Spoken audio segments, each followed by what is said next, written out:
Let's get real for a minute.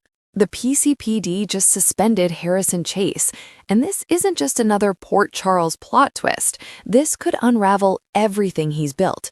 His badge? Gone, at least for now. His marriage? Suddenly on shaky ground. And the man who handed down the suspension? None other than his former best friend and partner, Dante Falconeri. Ouch. From where I'm sitting, I have to say, Dante's decision, as hard as it was, felt fair. This wasn't about malice or old grudges. Dante has been walking a tightrope, trying to stay impartial in the investigation into Drew Cain's shooting. But Chase? He's stopped being a cop the moment he went rogue. He's been operating on pure emotion, running a one-man mission to help Willow Tate, his ex-wife. And while wanting to help a friend is noble, it's who Chase is at his core, the way he's gone about it has crossed a line. He didn't just bend the rules, he made accusations against Dante that weren't just unfair, they weren't even legally possible. The requests he made, they wouldn't hold up in any precinct. So now Dante was left with no choice. And that choice leaves Chase with a mountain of consequences, starting with the conversation he now has to have with his wife. Buckle up, because here comes the really messy part. Chase has to tell Brook Lynn the truth, the whole unvarnished, I've been suspended truth. But will he? This is Chase we're talking about, the guy who bottles up his pain to protect the people he loves.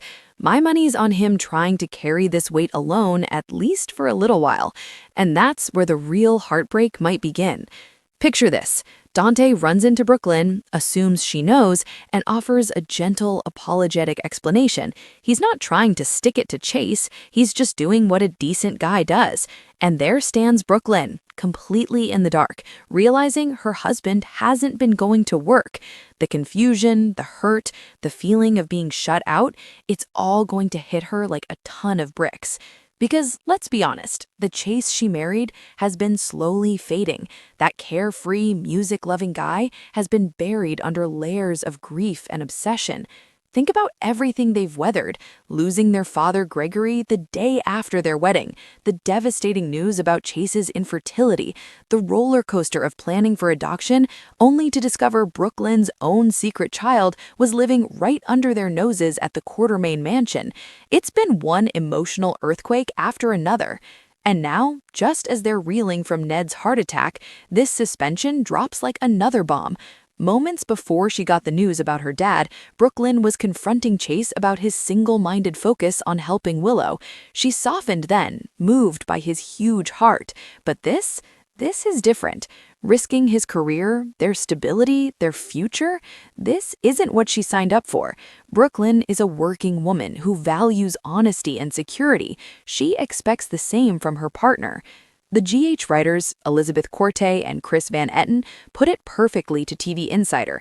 They want to expand their family, but they can't make a home for anyone if they can't make a home together.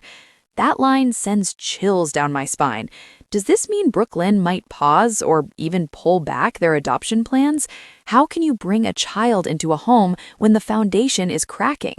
Chase is becoming unrecognizable, even to himself. He's so lost in his quest for justice that he's blind to the life he's jeopardizing.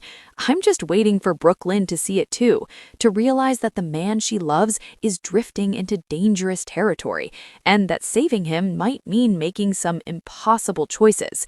This is more than a spoiler. It's a warning.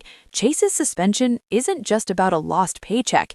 It's about a lost path, a tested friendship, and a love story that's hanging by a thread.